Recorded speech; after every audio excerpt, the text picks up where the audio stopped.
Okay, welcome to this week's Thoughts on podcast with our thoughts on Arthur Joseph and the podcast we released with him this week. This podcast makes up part of the series of podcasts we recorded on our trip to California in November of 2018. Yep. I think this was probably about halfway through. Yeah, it was. Before we went to Texas. Yep. And Arthur was someone that we were introduced to actually by my cousin, funny enough, as someone who he thought we absolutely had to meet. Arthur is the founder. Who is a student of Arthur's? Martin is a student of Arthur's. Arthur is the founder of Vocal Awareness and has been teaching his craft for 50 years. It left us both. It was quite a profound podcast for both of us. I had spoken to Arthur twice on Skype, and Arthur had taken me through a breath practice which took me about 10 seconds on Skype, and it completely changed the resonance of my voice. And I remember telling you, and I guess it probably is quite hard to articulate, I did this breathing practice for 10 seconds and it completely changed the tone of my voice. Well, to convey that until you actually do it, which we did. Yeah, do it and see it and hear it. Yeah. Because you can hear it in that one word that I said. Yeah. And so we did it in the podcast. We did the 10-second breathing exercise or 20-second breathing exercise. I don't think it was even that long. Right. Guided by Arthur, and it was profound, and I kind of felt like we were yet again sat as wanderers at the feet of a master who gracefully schooled us in a technique that he's been teaching for 50 years. And of all the podcasts that we do, I think it will be remembered by both of us as one of those podcasts where it'll have effects on us probably for the rest of our lives to some extent, with the way that we communicate and the way that we talk. Yeah, I mean, leaving it, I'm probably not speaking in the way that you'd like to speak after being in his presence anyway. But it's a practice. But it is a practice. But it did have an amazing effect on, leaving it, we both sat in the car afterwards, not quite knowing what had happened, which seemed to be something that we experienced a few times on that trip. I think the greatest testament to it is that actually, I think Arthur was one of the very first ones. And the reason I say that, the very first podcast we recorded on that trip, the reason I say that is because our podcast style completely changed for the rest of the trip. We discussed it, how... He was after Sal. Right. Sal was pretty early on.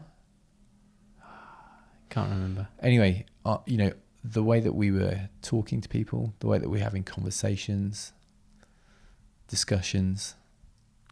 Yeah, that's right. We'd been to Yosemite and then we'd seen him. Had completely changed. Well, I'd like to think it had, for me. Yeah, it had for me as well. I think there's you can definitely tell the difference in this set of podcasts from the ones prior. Yeah.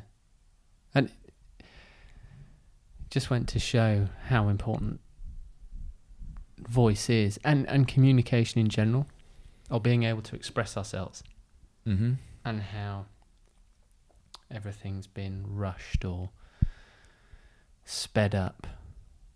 Like, it's always about getting to the end in anything like a text message or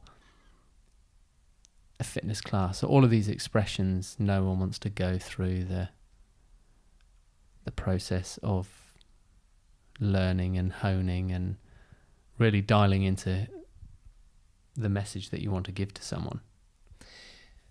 And then it's just words that come out at the end, and you could argue, you could say it's people not respecting the process of communicating vocally. They're rushing to the outcome of what they're saying in order to get the result of what they're saying. Because now we're so full of distractions that people are fearful they're not being heard, and so rather than take the time to consider what they want to say just 2 seconds at the beginning of a conversation. There's so much fear about not being heard that the words are just thrown out. Even the perfect way, even though it's the perfect way to describe that, even though it's not vocal in the traditional sense of voice, is Twitter or social media, where people react instantaneously. There's no taking a loving conscious breath, as Arthur counsels. It's an immediate reaction and then reflection on what's been said. Possibly if a reflection's made at all. Yeah.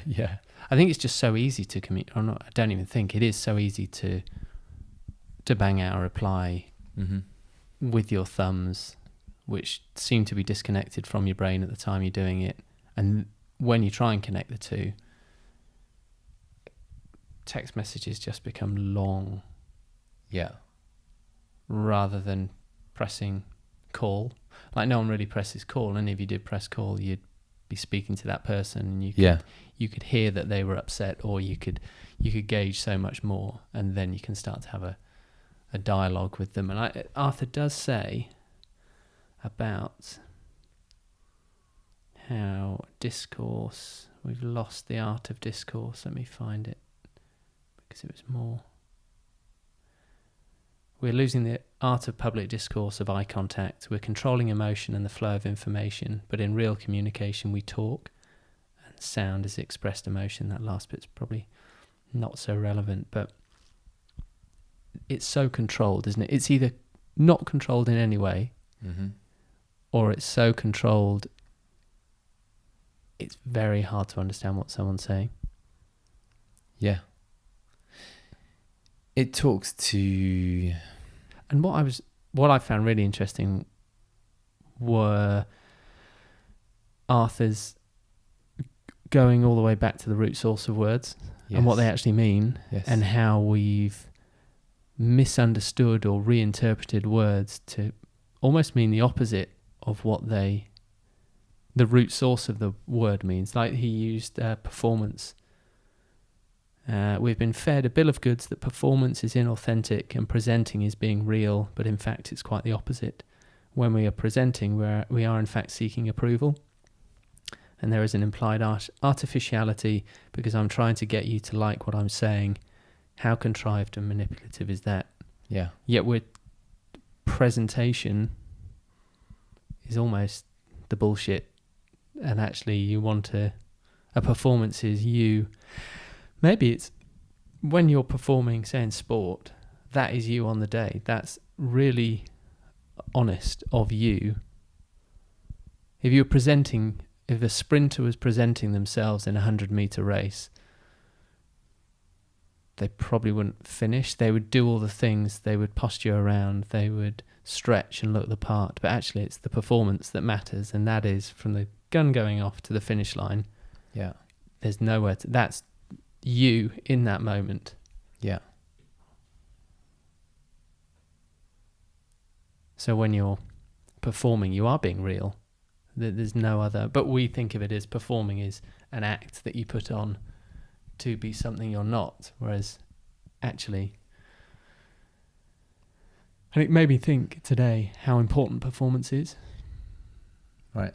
For that purpose. Because everyone's giving off this impression that they're, okay, it's something they're not. Their inauthentic self, whereas actually performance is, that's who you are. In that moment, that is who you are. There's no hiding away from that. You can, CrossFit Open's on at the moment. You can fudge your scores and get someone to record your scores differently, but that's not your performance. That's presenting an image that you feel that you should be presenting of yourself to the other people. Yeah. Okay. That's where my head was at. The performance actually reveals an aspect of you that you feel you need to present, because I kept getting to with this in my thoughts with vocal awareness was how little really anyone should be ever saying.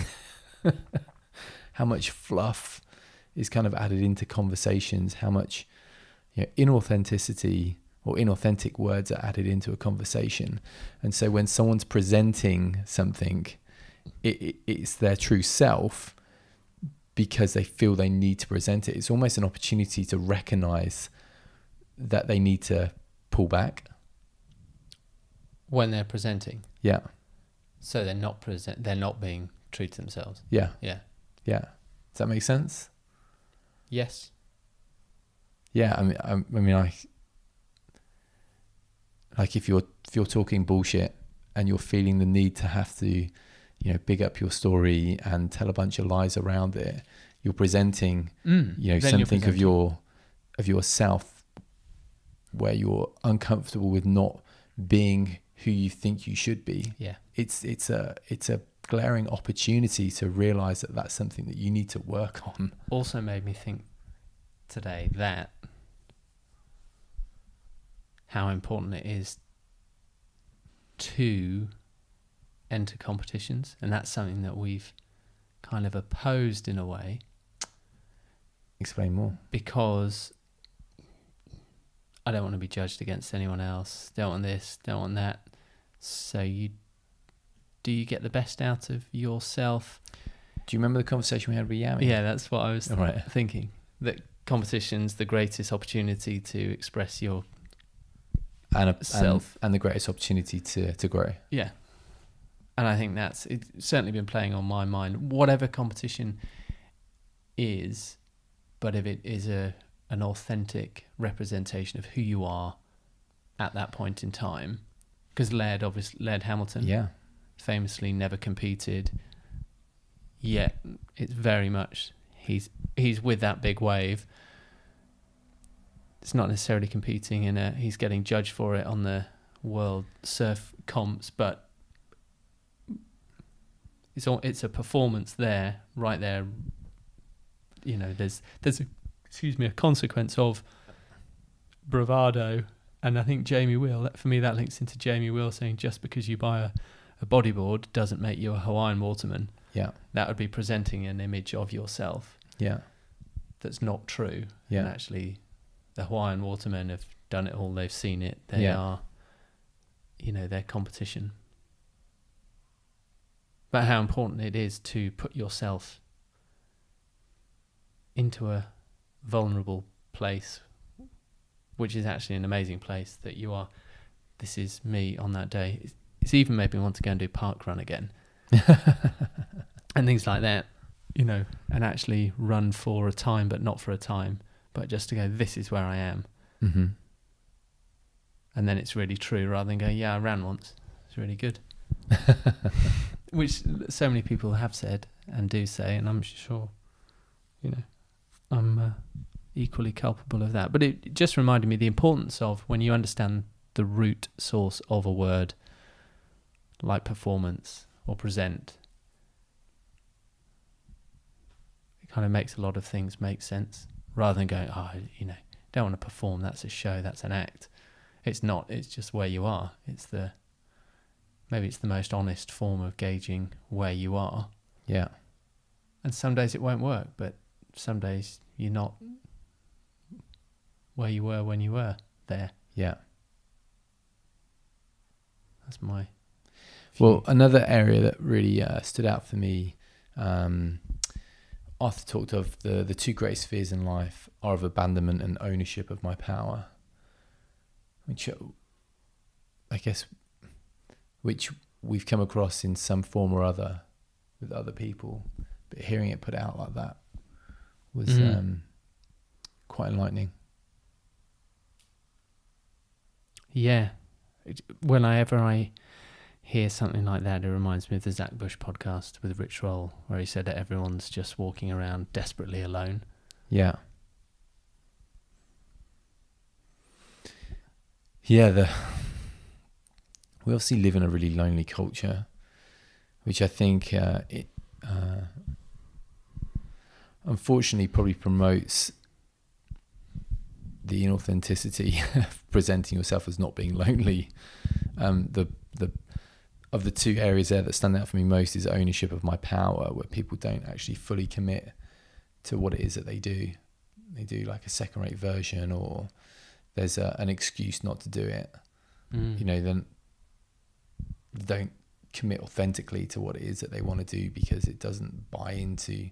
Well, it might not work as well. Yeah. So people get scared of. Yeah, absolutely. Or it doesn't. But what I was going to say, it doesn't buy into what people think they should be doing. Yeah. And then, of course, there's fear that goes along with it, and of course, it then becomes like a side path to the main road that everyone's kind of encouraged to go on. Almost people are kind of conversely encouraged to be the best selves, but actually held back from being, the best selves or ownership of their power, because everyone's encouraged to go down the same route that everyone else goes down. Yeah. The call I had today with that Special Forces guy, I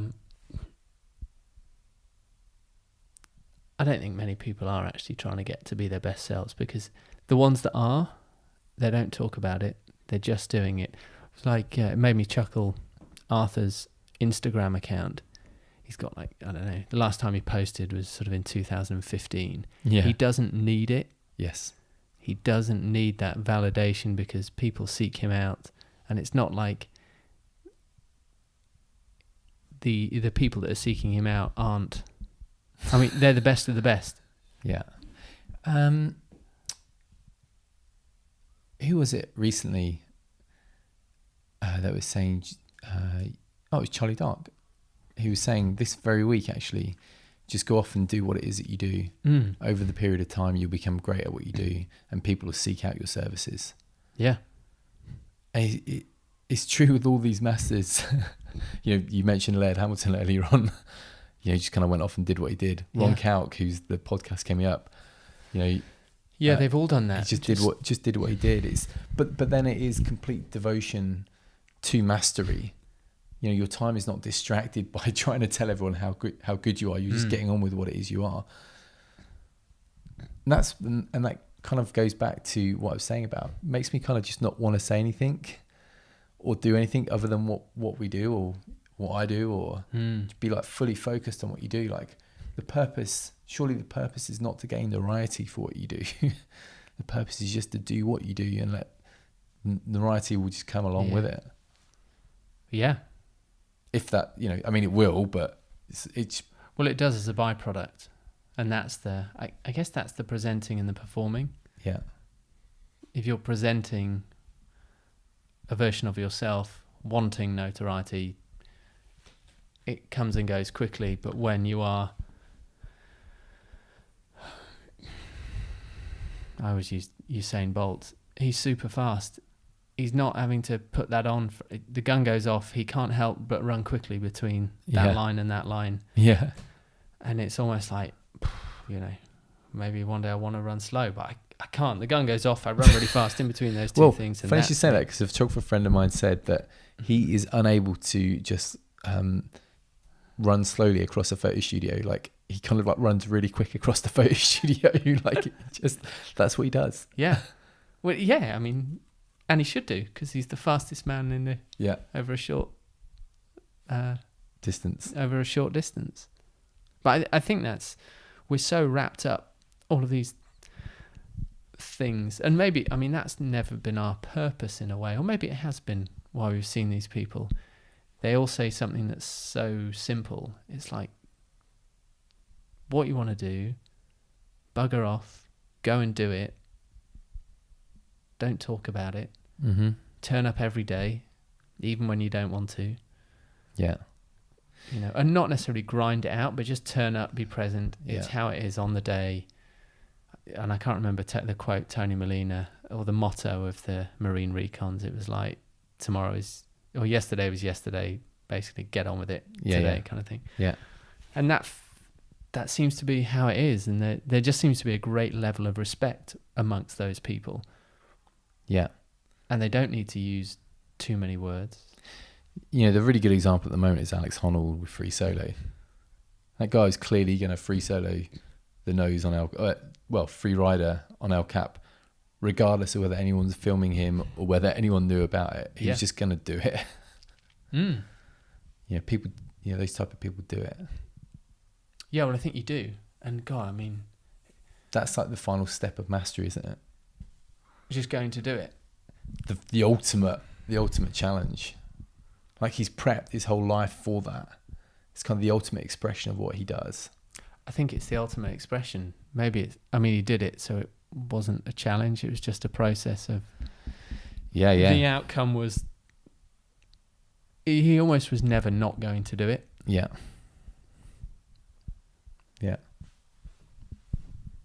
He just did it. And then people get so obsessed with that. Oh man, how did you do it? How did you do all of this stuff? But actually, they're not prepared to go through everything it takes. Yeah. It's easier to talk about it and go, oh, I'm wanting to be the best I can be. Well, are you really? Or It's I guess people just find a million and one reasons not to commit. and maybe lazy language, lazy communication. I'm wanting to be the best I can be, as opposed to saying I want to be 50% of the best I can be. That's not authentic communication, is it? I want to be the best. I just want to be good. I want to be all right. Yeah. But again, people don't feel like they're. Maybe I would suggest people don't feel like they're allowed to say that. I want to be all right. Yeah. Yeah. I want to be 50% of my best self. I spoke to a friend of mine recently, and I don't actually, but I spoke to a friend of mine recently, and he said, "I'm just not ambitious. I'm pretty settled and happy with what I've got." And the guy's so content. He's so incredibly content that of the many people I know that chase and push to be great, that are ambitious to be, that I just nowhere near as content as him. He's completely happy and authentic with where he's at, and he's not ambitious, and he doesn't need to be ambitious. He's authentic in what he's saying and in his words. Yeah. That's really hard. He's considered in his words, and he's telling the truth. Good for him.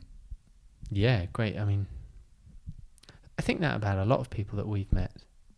That Jess, who we meet, and you said, is he just caught his white whale and now he's happy doing what he's doing, and you're like, wow, yeah, maybe.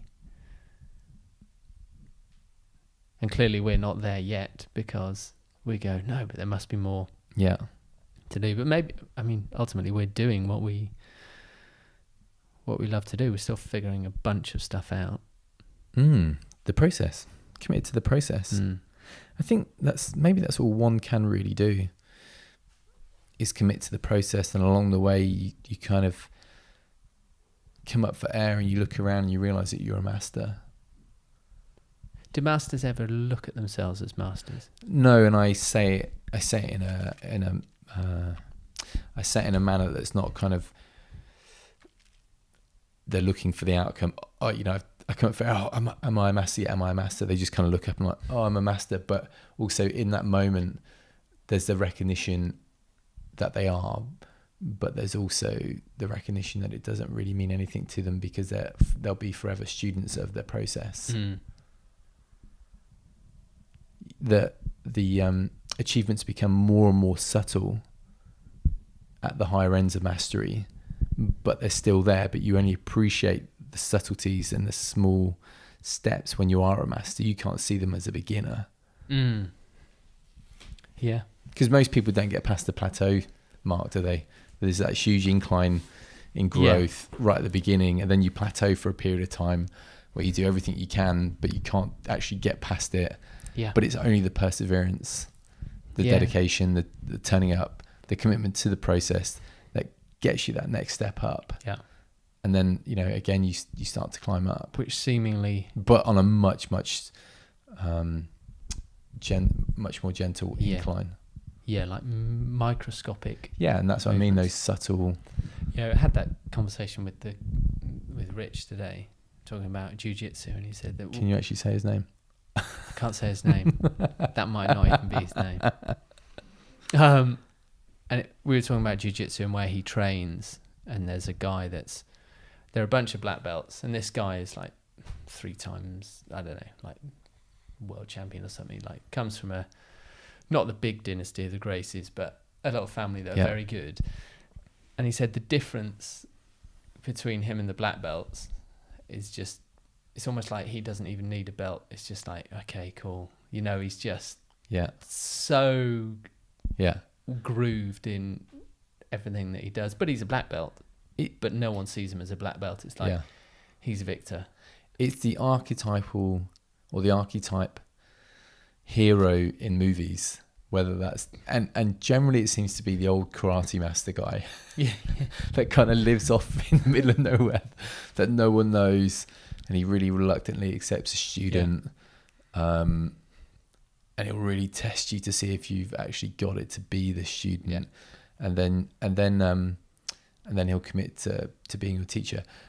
Really importantly for me, they will commit to being your teacher, but without gain for themselves. Seems to be the way, which is important in my mind, because I feel that there's too many people doing things which should be kind of free to the world, but are kind of taking a lot back for what they're giving out. Yeah, I'm thinking of alternative medicines that are charged at the top rate, and it's like you shouldn't be doing that for that type of money. That's not the. Well, I think that's presenting an idea as opposed to just it's there. But most people, I think, we're caught in a wheel of you go to what's presented well. Yeah, might not have anything behind it. Yeah, and actually the guy that's or the girl that's looks a bit, unwashed, but they're like the masters. Yeah. And I was thinking about what's the female version of master, because if you say mistress, that sounds a bit weird, but I think it's just the person that has achieved mastery in there. You wouldn't necessarily go to them because they're not the glitzy, the glitzy place, or I guess you see it in restaurants and you're like, that restaurant is amazing, and you look at the interior and like, how can they? I mean, it just looks like someone's front room. Yeah. But the food is incredible. Yeah. And they're the places that you want to go, and they're the places that that you want to eat at, and you want to emulate and be like that. And there's so much that's just glitz now and a bit hollow. Mm-hmm. Yeah, hollow, yeah. And I think that is that Instagram, social media communication kind of, you never really get to, it's just being put out, isn't it? So what we're saying is be quiet, get on with the work, and be truthful, be true and authentic. Yeah, in everything, obviously in everything. And it reminds me very much of Arthur being a practical skill or tool that connects in with Jamie Wheel's podcast, talking about the truly the ordinary is the truly extraordinary. Yeah. And you turn up and all of these little things, like we had a conversation with someone that teaches people doesn't teach them how to speak, he teaches them how to use their voice.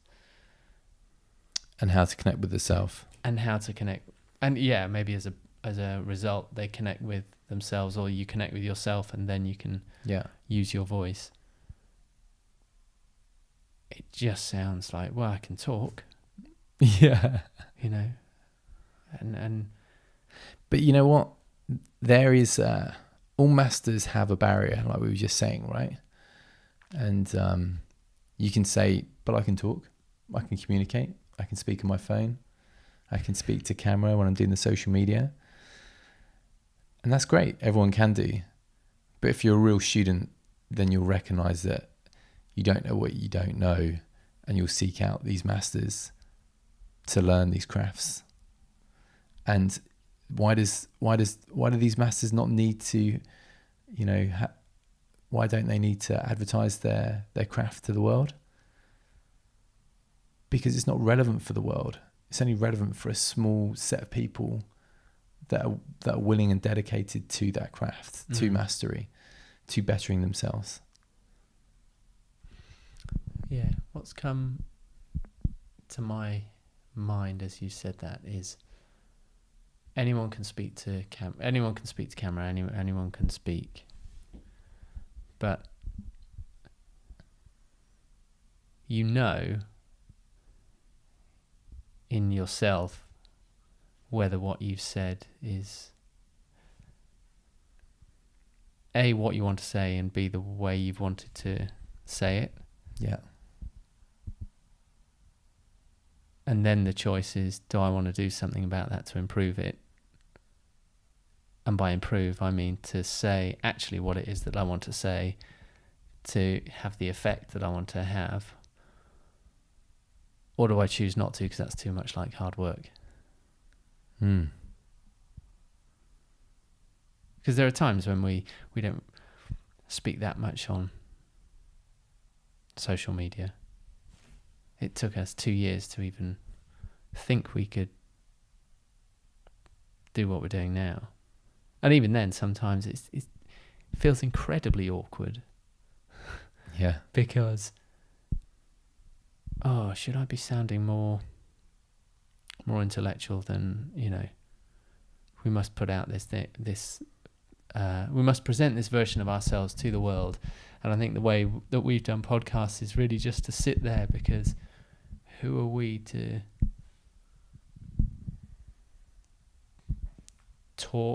tell Arthur Joseph, he's the master, we found him. Yeah. He's he is telling us, downloading into our vehicle, which is he's this gifting podcast. us, and we're spreading it. Yeah. It's never been about us going, we can communicate perfectly, we can move perfectly, it's never been it's never been our purpose to become know-it-alls. Yeah. And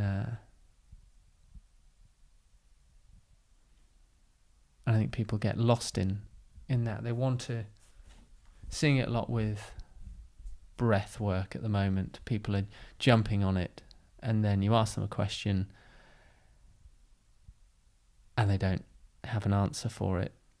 And it feels like, well, maybe not you should, but these are fundamentals that a weekend course learning breath work doesn't necessarily give you. You can count to 30 and you have a stopwatch to do that. It means you can present how to do something. Yeah. But when it comes to feeling it and being able to communicate your feelings and emotions when you breathe and when you get into, I guess, cold water, rather than just toughing out and go, I can sit in here for 10 minutes. Yeah. As opposed to being able to talk someone through and be that way. And it might be many other things. A friend of ours, Jess, he actually says that, and he is a pretty solid yogi, and you'd never know to meet him or talk to him that how I guess accomplished and devout he is to that. He says you can always tell what people are like in their practice by the pictures that they put out on social media. Because you tend to do your best posture. So people will be like crazy back bends, and he's like probably got tight hips. Or they do handstands, and it's like they can't do that because you don't want to show that side of it. Yeah. And I think that's the presenting and the performance. And then the great yogis, you just go. I think the same with all of the people that we've met, actually. Yeah. I think it was Arthur that said something. Oh, he did say mastery is only achieved when you integrate mind, body, spirit. And I thought that was quite a cool thing to say, because it's not just the physical or the mind. He said,